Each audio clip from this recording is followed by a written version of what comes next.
بسم اللہ الرحمن الرحیم اللہم صلی علی سیدنا محمد وعلی آل محمد وصلی اللہ علیہ وآلہ وسلم۔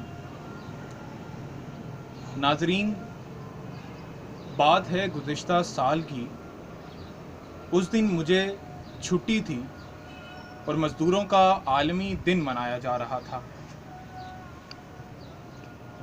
اس عام تعطیل پر شاداں و فرحاں چہروں کے درمیان مجھے دو آنکھوں کے درمیان شدید حسرت نظر آئی۔ میرا جی چاہا کہ مزدور پلی پر کھڑے اس شخص کی آنکھوں سے سوال کروں کہ جس کی آنکھوں میں پھیلا کرب چیخ چیخ کر کہہ رہا تھا کہ مزدوروں کے عالمی دن پر صاحب، میں سوچتا ہوں کہ آنے والا کاش مجھے چن لے اور کام کے بدلے کچھ اجرت دے دے،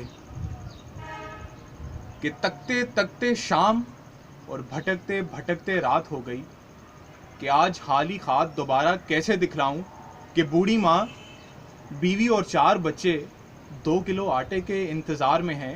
اب وہ وقت بھی نہیں کہ دیگچی میں پتھر ڈال کر بہلا لوں گا، کہ اب کوئی عمر فاروق بھی آنے والا نہیں۔ انہیں کیسے کہوں کہ سونا ہے مزدوروں کے عالمی دن پر صاحب، آج کھانے کی بھی چھٹی ہے، آج کھانے کی بھی چھٹی ہے۔ کاش کوئی آنے والا مجھے چن لے، 2 کلو آٹے کے ساتھ اپنی بیٹی کے لیے آج گڑیا بھی لے جاؤں۔ ناظرین، میں مانتا ہوں، جانتا ہوں کہ پہاڑوں کی کہ پانی کی گہرائیوں میں مچھلیوں کو رزق دینے والا اور پتھر کی چٹان میں کیڑوں کو رزق فراہم کرنے والا وہ خیر الرازقین ہے، اور بے شک وہ مزدوروں کو بھی رزق دیتا ہے۔ مگر معمار اول جو پانی کا رخ سیال کی طرف کرتے ہیں، وہ جو بہتے پانی کا رخ سیال کی طرف کرتے ہیں، وہ جو پہاڑوں کے سینے چیر کر ہمارے لیے معدنیات کا ڈھیر لگاتے ہیں، کھیتوں میں ہل چلا چلا کر جن کے ہاتھ سخت ہو جاتے ہیں کہ جن کا معاوضہ ان کا پسینہ خشک ہونے سے پہلے ادا کرنے کا حکم دیا گیا، کہ نبی مکرم صلی اللہ علیہ وسلم نے اپنی آخری وصیت جن کے نام کر دی، انہی کے اجرتوں پر آج غاصب کیوں بیٹھ گئے؟ ان کے گھروں میں آخر بچیاں گڑیاؤں کے لیے کیوں ترستی ہیں؟ ان کے بچے شرارتیں کیوں نہیں کرتے؟ ان کے گھروں میں افلاس کیوں ناشتا ہے؟ خوبصورتی مزدوری میں کیوں جذب ہو جاتی ہے؟ ان کی بیماریاں دائمی کیوں ہو جاتی ہیں جناب والا؟ ان کے مقدر کیوں روٹھ جاتے ہیں؟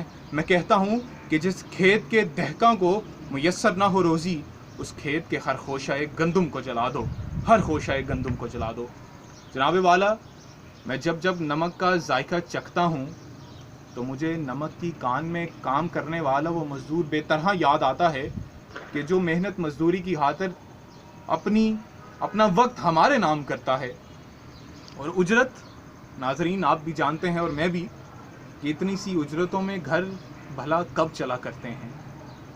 وہ کسی مزدور سے پوچھا تھا نا کسی نے کہ بھائی سنی ہو یا شیعہ، تو جواب ملا تھا بھوکا ہوں صاحب، بھوکا ہوں۔ اور ناظرین آخر میں صرف اتنا کہوں گا کہ ہاتھ پاؤں یہ بتاتے ہیں کہ مزدور ہوں میں، اور ملبوس بھی کہتا ہے کہ مجبور ہوں میں۔